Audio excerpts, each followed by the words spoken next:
ఈ క్రోధినామ సంవత్సరంలో మేషరాశిలో పుట్టినటువంటి వాళ్ళు అంటే అశ్విని 1, 2, 3, 4 పాదాలు, భరణి 1, 2, 3, 4 పాదాలు, పూర్తిగా ఒక పాదం కలిపితే మేషరాశి. ఈ మేషరాశి జాతకులకు ఆదాయం 8, వ్యయం 14, రాజ్యపూజ్యం 4, అవమానం 3. ఈ మేషరాశి వారికి ఈ సంవత్సరం గురుడు అధిపతి. గురుడు ధనస్థానంలో ఉన్నాడు, 11వ ఇంట బలంగా ఉన్నాడు. రాహుకేతువులు ఏ స్థానంలో ఉన్నారు? 6వ వంతు. అన్ని విధముల యోజన చేయగా ఏ రకమైన జీవనము చేయువారికైనా ధనాదాయం బాగుండును. తమ అమూల్య కార్యక్రమాలు తప్పగా విజయం జరుగును. వ్యవహారిక నిపుణత కలుగును. యోజనా శక్తి పెరుగును. శత్రుమూలకంగా అనర్థములు జరుగును.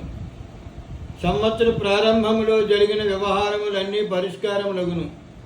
మొదటి కొంతవరకు అసంతృప్తిగా ఉన్న హోదా గౌరవం గల వ్యక్తులు పరిచయాలు పెరిగి గృహజీవితానందం పొందుతురు. ప్రోత్సాహకరంగా ఉండును. ఏదో విధంగా ధనము చేతికి అందును. ఎటువంటి లోటుపాట్లు కలగవు. ఎంత ఆదాయము వచ్చినా మంచినీళ్ళే ఖర్చగును. ఈ మేషరాశి జాతకులు చేతిలో సొమ్ము నిలవదు. రుణాలు చేయవలసిన పరిస్థితులు వచ్చును. తీర్థయాత్రలు చేయుదురు.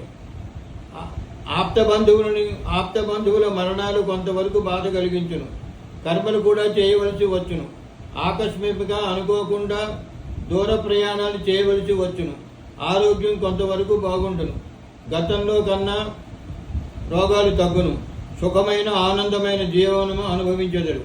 సంతానము వల్ల సౌఖ్యము, గృహముల వివాహాది శుభకార్యములు తప్పక జరుగును. స్థలం కొనుట లేదా గృహములు కట్టుట లేదా కొనుట జరుగు.